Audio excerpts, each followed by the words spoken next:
वो साल था 1347। अक्टूबर की एक सुनहरी सुबह थी। लोगों को अंदाजा नहीं था कि वो इस सुबह क्या देखने वाले हैं। तभी एक दर्जन जहाज यूरोप के सिसिली बंदरगाह पर उतरे। लेकिन उन जहाज़ों से जब कोई बाहर नहीं निकला तो कुछ देर बाद वहाँ के लोगों ने उन जहाज़ों में जाकर देखा तो उनकी आंखें फटी की फटी रह गई, क्योंकि वो जहाज लाशों से भरे हुए थे और कुछ लोग खून से लथपथ थे और मौत की आखिरी सांसें गिन रहे थे। दरअसल ये सब ब्यूबोनिक प्लेग महामारी के कारण हुआ। धीरे धीरे यह महामारी यूरोप से पूरी दुनिया में फैल गई और करोड़ों लोगों को अपनी जान गंवानी पड़ी। इसलिए इस महाविनाशक महामारी का नाम ब्लैक डेथ पड़ा।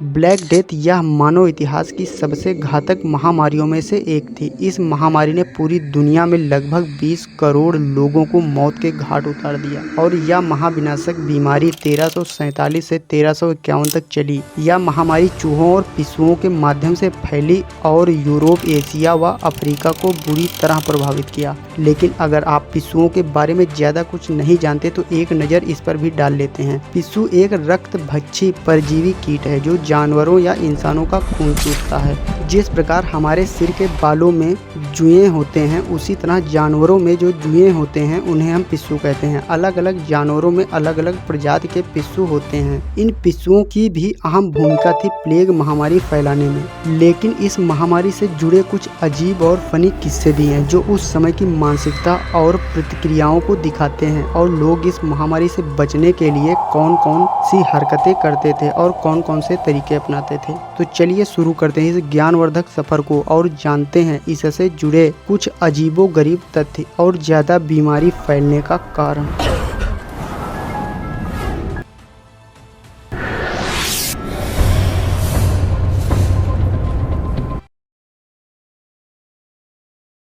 फैक्ट नंबर 1, म्याऊं म्याऊं का युग। लोगों ने बीमारी फैलने का आरोप बिल्लियों और कुत्तों पर लगा दिया। असल में बिल्लियां चूहों का शिकार करके महामारी को रोक सकती थी, लेकिन उन्हें खत्म करने से चूहे और ज्यादा बढ़ गए, जिससे बीमारी और फैल गई और तब से इस युग के नाम म्याऊं म्याऊं भी पड़ गया।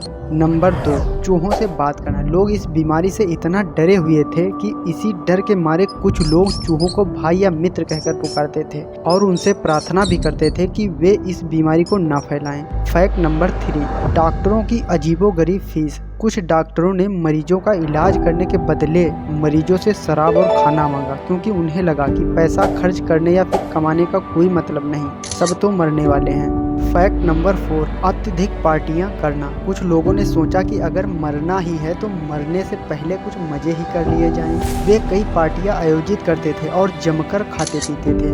इन पार्टियों के कारण यह बीमारी और तेजी से फैलने लगी। फैक्ट नंबर 5, घंटी बजाओ और गाओ।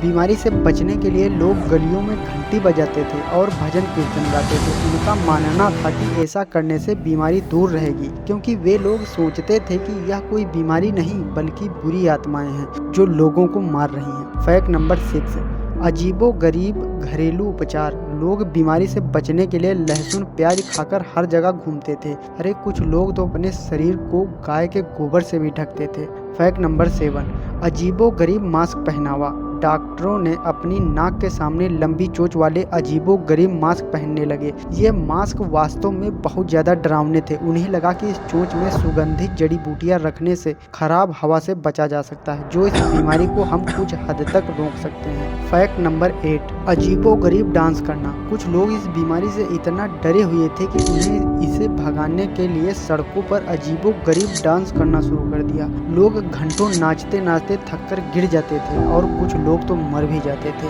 लेकिन वो फिर भी नहीं रुकते थे। फैक्ट नंबर 9, खुद को आत्मदंडित करना। कुछ लोग सड़कों पर खुद को कोड़े मारते थे और सोचते थे कि भगवान उनके पापों के कारण यह बीमारी भेज रहा है। इस विचित्र प्रक्रिया से बीमारी और ज़्यादा फैल गई, क्योंकि ये लोग संक्रमित खून और घाव लेकर घूमते थे। ब्लैक डेथ का समय भले ही भयानक था, लेकिन उस दौर की अंधविश्वास और अजीब हरकतों ने इतिहास में फनी किस्से भी जोड़ दिए। हालांकि ये किस्से यह भी दिखाते हैं कि भय और जानकारी की कमी कैसे अजीबोगरीब व्यवहार को